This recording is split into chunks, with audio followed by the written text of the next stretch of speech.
You're now tuning in to Lance Laboratory Podcast with your host, Lance Nation, where logic over emotions is the motto and podcasting is the new streets.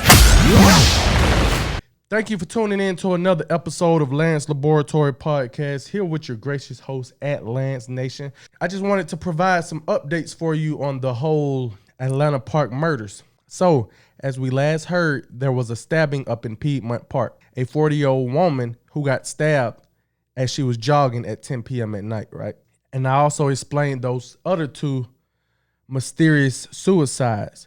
So, I kind of want to do a deep dive into another murder at a park that sparked controversy and rumors. Now, this murder here is the reason why a lot of the rumors sparked. And then when the second woman had got stabbed at Piedmont Park, that added gasoline to the flame of, is there a serial killer in Atlanta, Georgia? So last time we spoke about Katie Janness. She was the 40-year-old woman who was running in Piedmont Park at 10 p.m. at night. Now, they just recently released new surveillance videos of people who was coming out of the park at that time at night. And I want to show y'all some of these videos real quick. Today, police releasing surveillance video of possible witnesses who were at the park when the murder happened. We've put together this timeline.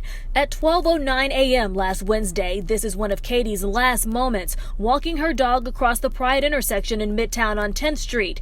Shortly before, at 11:55 p.m., a group of women walking from the park. At 12:25 a.m., a man with a cane is seen walking out of the opposite side of the park, looking at his phone. At 12:43 a.m., a person in a hoodie and jeans walking away from the same Piedmont Avenue entrance. And by 12:46 a.m., this man in blue is seen jogging in and out of the park entrance just yards away from the murder scene. Police stressing these aren't suspects, but possible witnesses they're asking to talk to for possible tips. My first question is, who are these people? Are they innocent bystanders? Are they just normal park goers who had no idea what was going on at that time? My second question is, I'm not really familiar with Piedmont Park because I rarely go because I hate to pay to park. But I know Piedmont Park is big and I'm pretty sure it's more than one way in and one way out. So where are the other entrances and exits to Piedmont Park? Now, on this next video, I want to play y'all the 911 call that the girlfriend made when she found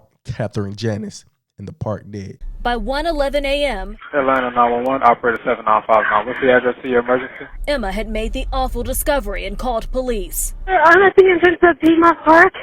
I just was searching for my girlfriend's phone because I couldn't find her. She's dead. She's here at Piedmont Park. Please help. You said somebody's dead at Piedmont Park? Yes, help. Please send help. Please.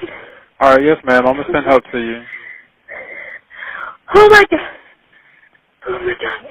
And a few seconds later, we hear an unidentified person walking up, yelling, seemingly in shock. She was right near the entrance. Like, I don't know how to explain it to you.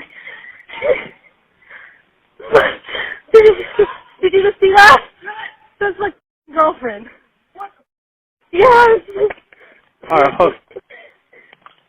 Please, oh my God, dude, she's like, she's dead.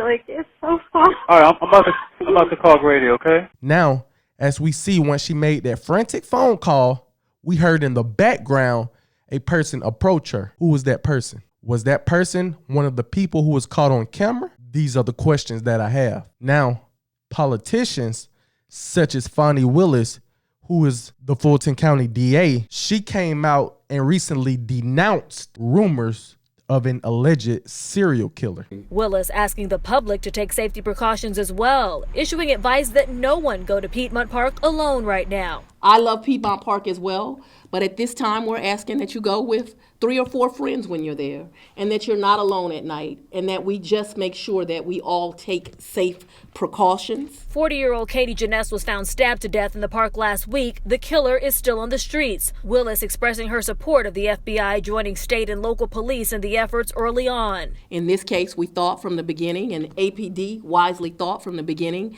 that it would be important to get some of the resources of the federal government government to look into this case. Willis's office will be tasked with prosecuting the case and securing a conviction once an arrest is made. Today, I asked her about potential charges. Obviously, this would be a malice murder case and aggravated assault just based on the actions, but every charge we won't know until an investigation is complete. Now, in a statement she made, Willis said her office has received a flood concerning the murder of Katie Janness, along with her partner, Dog Bowie, was stabbed to death near the entrance of Piedmont Park. The district attorney said she understands the national attention on the case and knows there hasn't been a death like this in the park in a long time. Cap. That is why she is pouring resources into the case. Is that why? And I quote, she said, "We all heard this rumor of a serial killer loose in Atlanta and in other cases in jurisdictions that neighbors us, that these were connected. We have no evidence at this point," Willis said, "but that has been one of the concerns because the community that surrounds the Piedmont Park property, they have questions. Is this a hate crime? Because the woman was LGBT, and it is a little too early to answer those calls." Willis said the attention the case has drawn has not diminished her office attention to other crimes across the county. She urged residents to be aware of their surroundings and consider traveling in group of 3 or 4 people, especially at night. And for people who don't know, she also asked for help from the FBI early. That's what she meant by she's pouring more resources into this case. My question is, what's making her pour more resources into this specific case?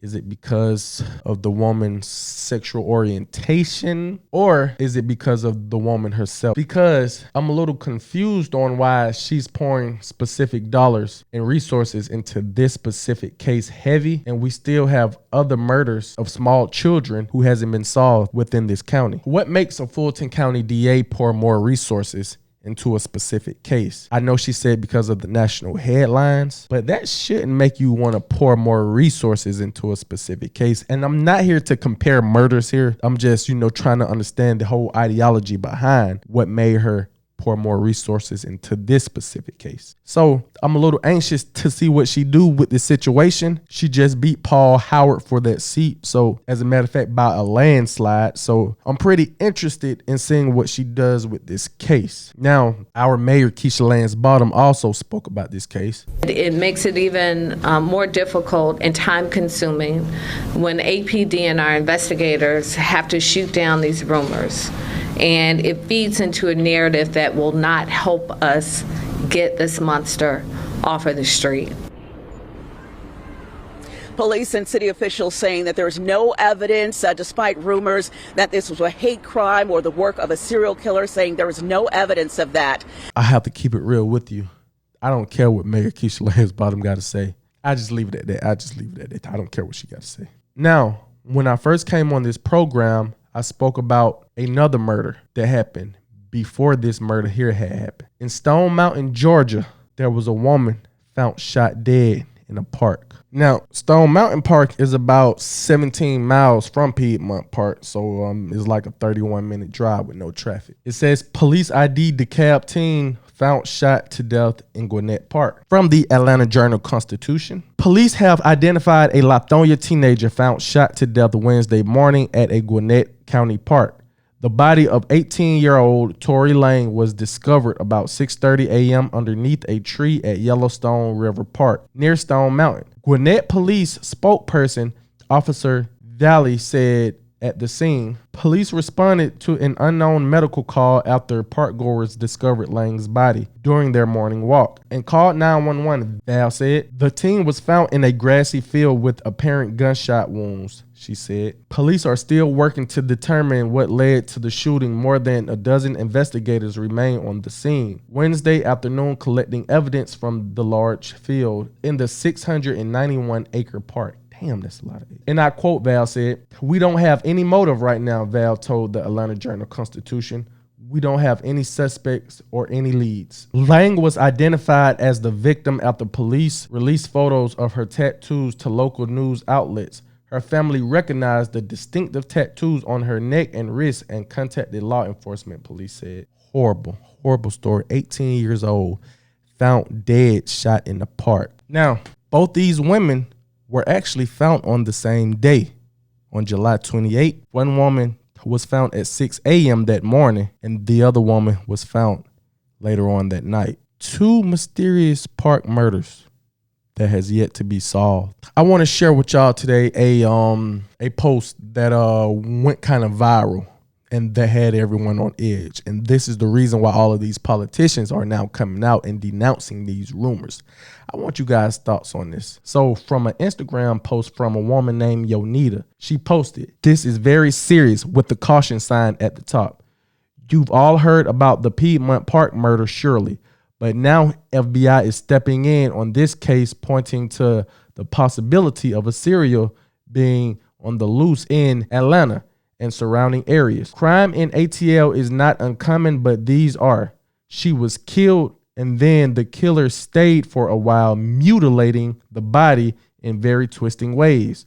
Triggering warning, legit sliced the groin from neck to breast. Not long after, another body was found in Stone Mountain in the park.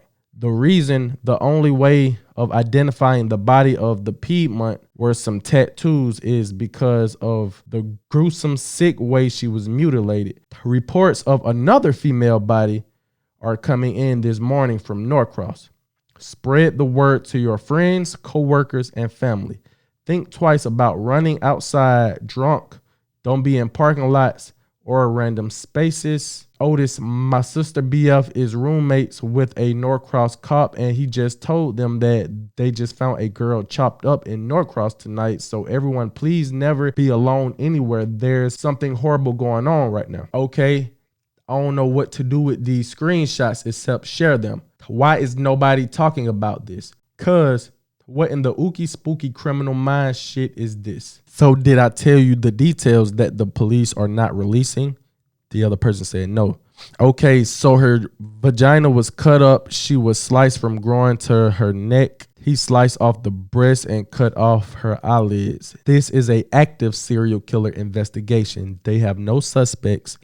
Tell literally every woman you know in Midtown, since the effing police aren't releasing this, and everyone needs to know there is a active serial killer. And then at the bottom she put, "I am so sick to my stomach. Everyone please be careful." Now, these rumors are not confirmed nor denied.